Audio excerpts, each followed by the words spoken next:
Então, passamos pelo trabalho, passamos pela cultura e seguindo o roteirinho que a gente inaugurou no bimestre passado, a gente chega na liberdade. E só para mencionar ainda mais uma vez, a gente ainda está trabalhando com a mesma apostilinha do bimestre passado. Primeiro a gente deu uma passada geral por ela, mais superficial, para apresentar esses temas. E agora a gente está dando uma aprofundada em cada um deles, verificando mais a fundo o que cada um deles nos diz, ou nos diz respeito de que maneira, ou como eles se relacionam. Então, primeiro com o trabalho, lá com o Marx, com o Locke, e a gente inclusive volta a falar desses caras reiteradamente, ainda nessa aula de hoje, na cultura depois, ainda com Marx, ainda com Locke, com uma série de outros autores, com o Hume, com o Gordon Childe, que vai falar das tradições com relação à cultura, que se constitui pelo trabalho mesmo. E agora a gente chega na liberdade, que vai possibilitar as nossas diferentes formas de trabalho, que vão constituir as nossas diferentes formas de cultura, não é? Vai possibilitar mesmo a nossa socialização, ou a nossa sociabilidade, se vocês preferirem assim. E aí, no fim das contas, a gente vai juntar todas essas coisas e deixar, quer dizer, para ir ficando cada vez mais claro com o passar de cada uma dessas aulas, de que, no fim das contas e num pano de fundo, a gente está falando da mesma coisa.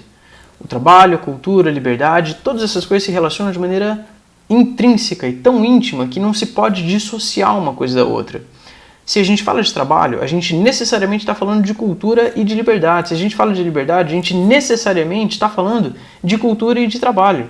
E se a gente fala de cultura, a gente está necessariamente falando de liberdade e de trabalho. Eu não sei se eu embaralhei as variáveis aí, mas, quer dizer, eles se relacionam, se interrelacionam necessariamente. Eu não consigo falar de uma coisa sem tratar de uma outra. Quer dizer, num âmbito social é muito difícil a gente... Quer dizer, geralmente a gente circunscreve essas esferas em áreas de atuação ou de pesquisa mais concretas, mais especializadas, não é? Mas quando se fala de sociedade, é difícil separar o que é o âmbito social do âmbito político, do âmbito econômico, do âmbito cultural. Todas essas coisas estão necessariamente interrelacionadas. O que não é? Aliás, o que é cultural e não é social? Ou o que é social que não é econômico? Todas essas coisas, elas estão necessariamente relacionadas, tal qual o trabalho, a cultura e a liberdade. Até porque, se a gente for fazer pelo menos puxar uma linhazinha mestra de associação, a gente pode dizer que o conjunto da humanidade dispõe de liberdade para determinar as suas formas de trabalho e assim constituir uma determinada cultura. Ampla e largamente, em meio a todas as comunidades ou civilizações que a gente possa avaliar, todas elas, no seio da natureza humana, dispõem de liberdade para determinar suas formas de trabalho e erigir uma determinada cultura. E cultura, aí a gente ainda está falando daquela instância, daquela coisa que responde a toda a produção humana.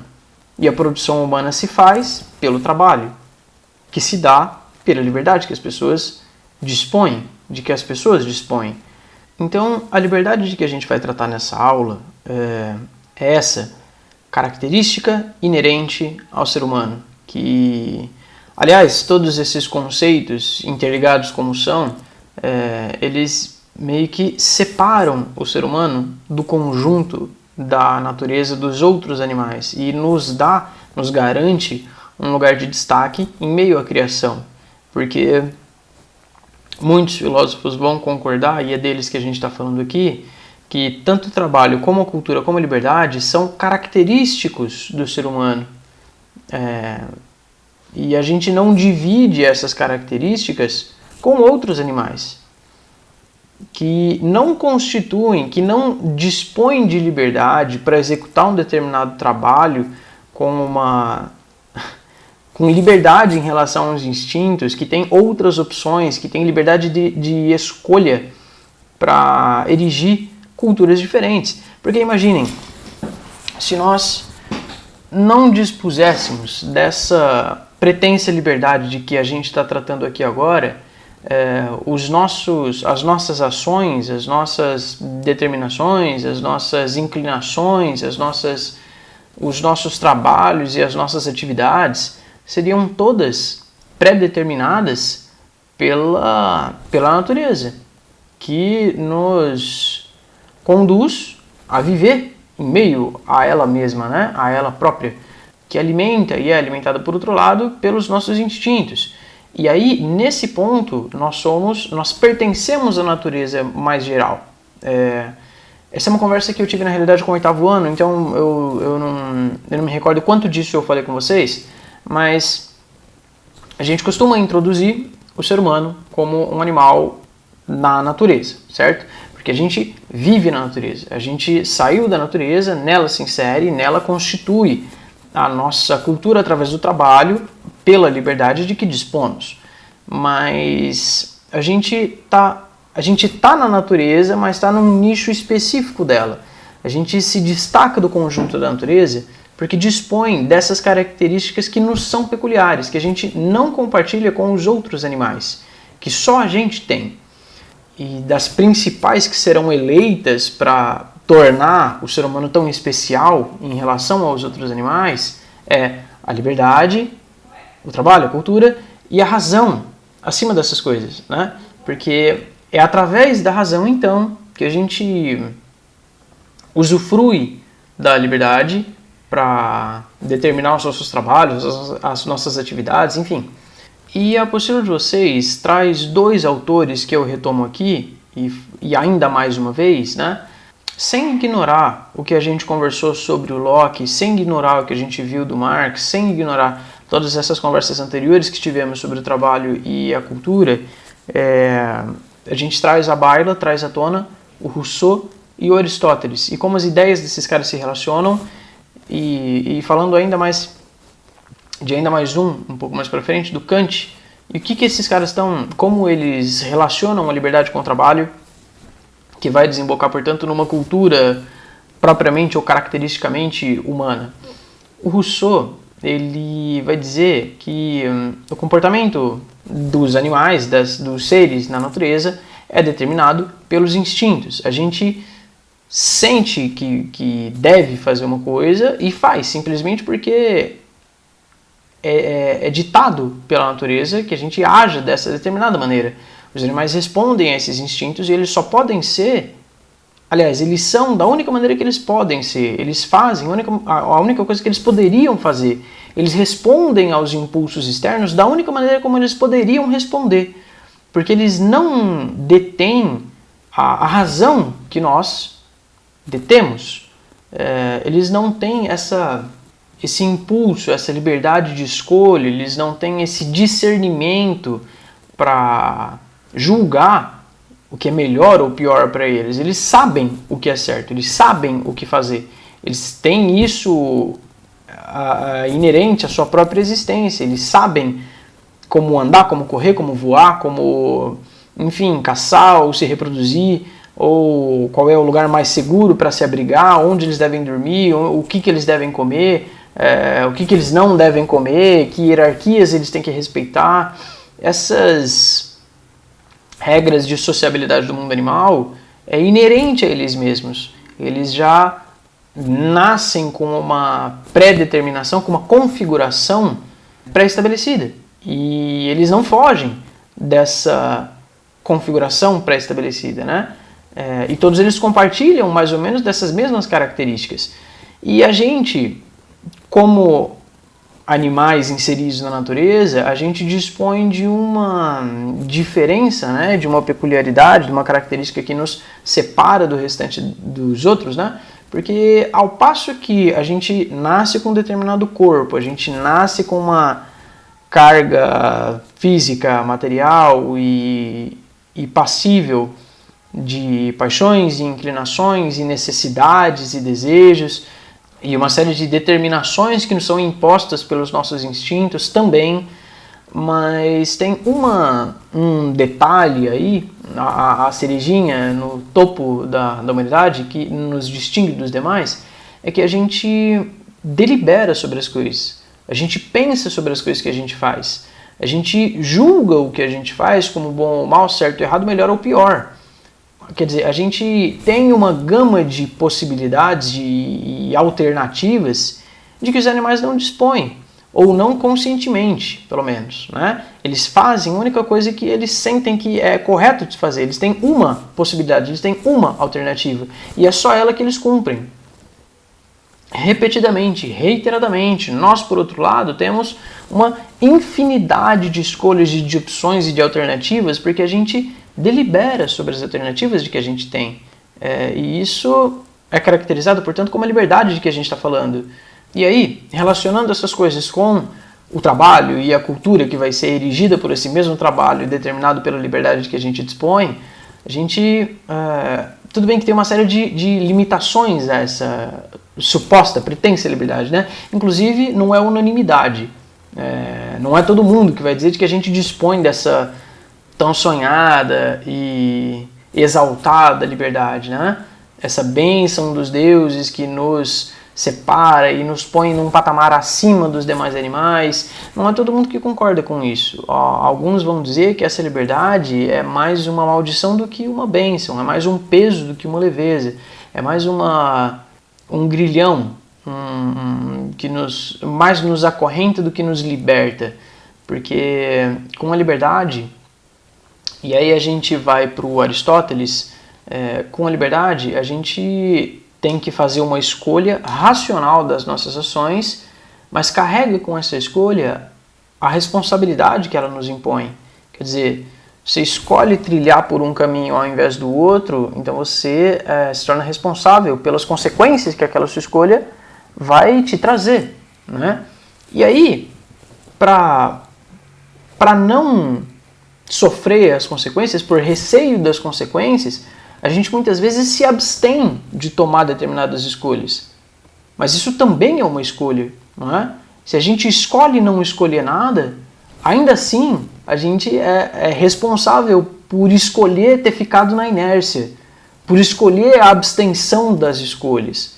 Então, a gente dispõe dessa liberdade, a gente usa da liberdade mesmo quando resolve abrir mão dela. Quer dizer, eu escolho não escolher nada, eu escolho não fazer nada, ou escolho ir por esse caminho ao invés do outro.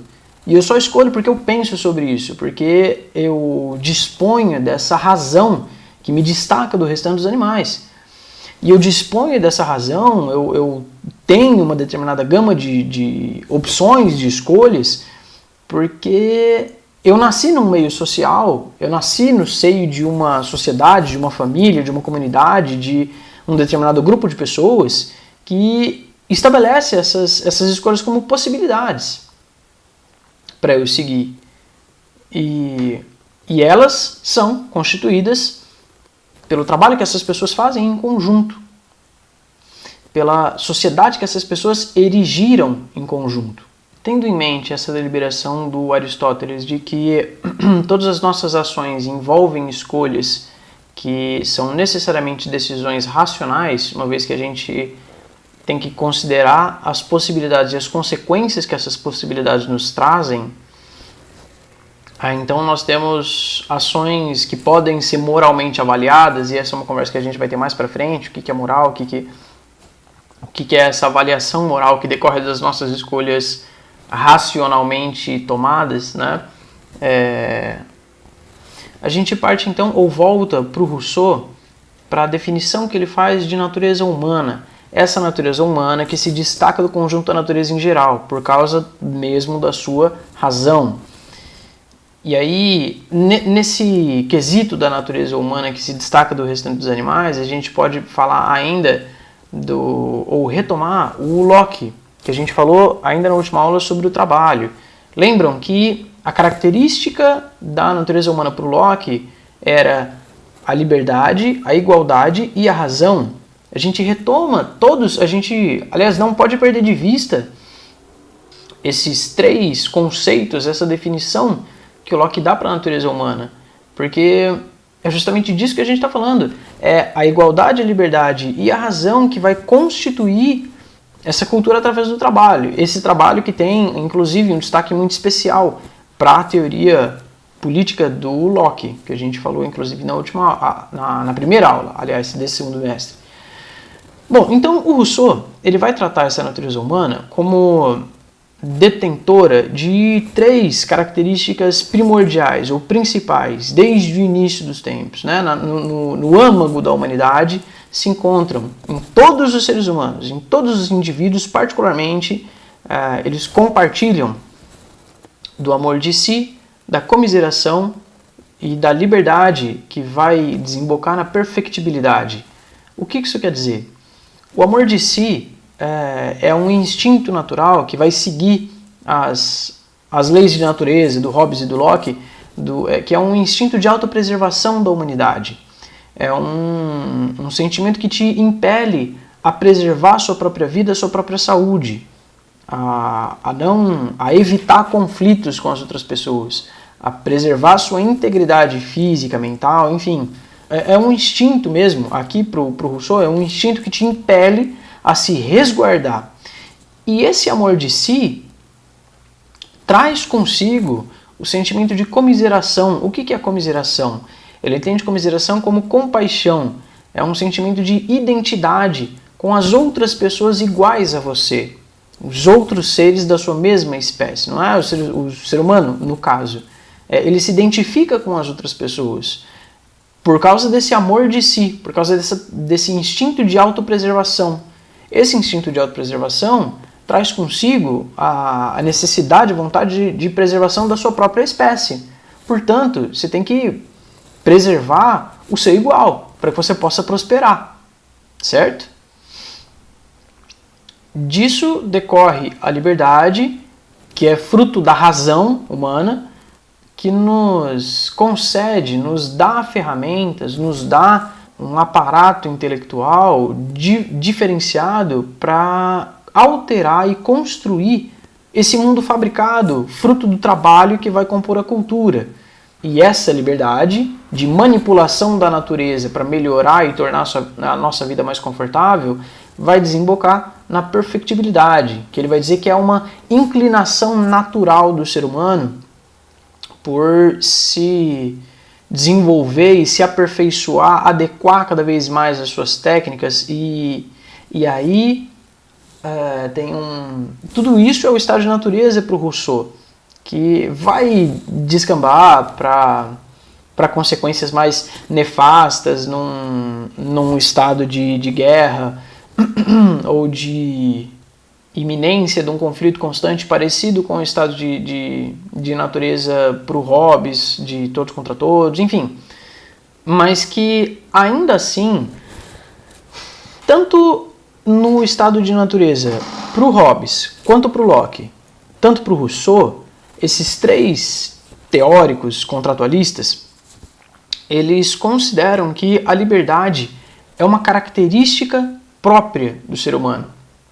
A liberdade, o trabalho, enfim, ou a liberdade que vai possibilitar mesmo o trabalho e a apropriação de um pedaço de terra para si e dar início, portanto, à propriedade privada e a necessidade de se erigir um Estado, uma comunidade social com regras específicas para guiar essas pessoas em conjunto numa sociedade política, enfim.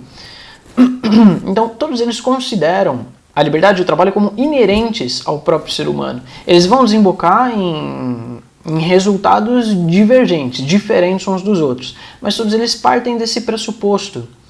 E a gente então vai atrelar necessariamente a liberdade com o trabalho e a construção da cultura.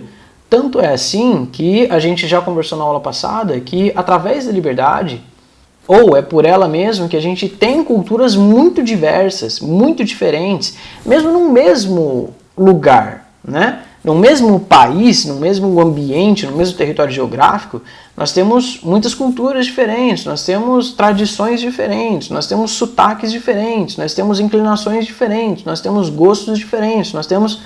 E toda essa pluralidade de opiniões, de gostos e de traduções arquitetônicas ou musicais ou literárias ou quaisquer que sejam de qualquer gênero e de qualquer tipo, elas são determinadas por essa liberdade que nos é inerente, nos é intrínseca e nos é, inclusive, peculiar, que nos difere dos demais animais, né? E essa liberdade mesmo, através do trabalho e do erguimento, da construção de uma determinada cultura, é o que vai compor, é o que vai determinar, é o que vai conformar a nossa existência. A gente constrói a nossa existência pelo trabalho que a gente executa no seio de uma determinada cultura, que é ela mesma feita pelo trabalho que a gente faz, por causa da liberdade que a gente dispõe. Então tudo isso, todas essas coisas acontecem no âmbito da nossa existência, né? E é sobre a existência que a gente vai falar em seguida. E o que se tem para falar sobre a existência, né? A existência, ela é óbvia, ela é dada, não é? Ela é autoevidente. A gente existe porque existe. A gente está aqui da maneira como está porque... sim. E parece óbvio como essa liberdade de trabalho e a cultura se relacionam em meio à existência, porque eles só poderiam se dar em meio à existência, né? Na inexistência não existe nada disso. A existência é o conjunto das coisas que existem. Mas a gente vai tentar destrinchar melhor esses conceitos e torná-los mais inteligíveis e palatáveis num próximo episódio, possivelmente na semana que vem. Até lá, vocês têm coisas para fazer, tá? Aquelas orientações de sempre, mas como nesse bimestre nós tivemos uma série de percalços ao longo do caminho e de impossibilidades de conversar mais, é o nosso terceiro encontro nesse bimestre, mas eu torno a fazer aquelas recomendações de sempre. Deem uma olhada nesse conteúdo de vocês na apostila, ainda que ela tenha lá a historinha, e não é dela que eu estou falando, aquela narrativa que passa por trás desses assuntos maiores, mas no fim de cada unidade tem lá a seção Anotações Filosóficas, e ali é debatido o nosso tema central mesmo. E ali ele levanta os autores sobre os quais a gente tem conversado. Então façam anotações sobre essas coisas. Façam anotações sobre os autores que a gente tem conversado e quais são as suas ideias principais, qual que é o foco do debate deles, quais são as propostas que eles fazem, qual que é o expediente que eles usam para chegar às conclusões que eles chegaram, tá? E como a gente tem relacionado até aqui esses conceitos. Ainda que seja um parágrafo, ainda que vocês escrevam um parágrafo sobre isso tudo que a gente conversou, de maneira sistematizada, ainda que vocês consigam sintetizar essas informações que vocês têm visto até aqui, isso é importante. Senão, as coisas vão passando e vão ficando para lá. E aí quando eu perguntar isso para vocês amanhã ou depois, vocês não fazem ideia do que a gente tem conversado. Então, se vocês botarem no papel, tá? Não precisa ser um papel físico, material, concreto, palpável.